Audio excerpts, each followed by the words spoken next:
My name is Will McRae. I'm a project engineer with the Bridgeworks team. We're here on the old Nowra Bridge this evening completing deck repairs. The work requires us to close the bridge to traffic, so we work at night to minimise the impact to motorists. During the closure, both directions use the northbound bridge with one lane in each direction. The deck repair work requires us to remove damaged concrete using concrete saws and jackhammers. Once the sections have been cleaned and squared out, we install new steel reinforcement to strengthen the area. Then to complete the work, we use a specialised rapid strength cement-based repair mortar which sets quickly and can carry traffic just 2 to 4 hours after pouring. This enables us to reopen the bridge to traffic in the early hours of the morning. This bridge was built back in 1881 and has well and truly surpassed its design life.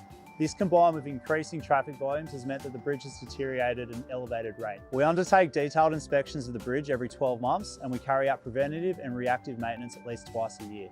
Some of the other maintenance issues associated with the bridge include deterioration of the piers and bridge joints and severe corrosion of the steel truss. As part of the Nowra Bridge project, it is proposed that the bridge will be repurposed for pedestrian and cyclist reuse.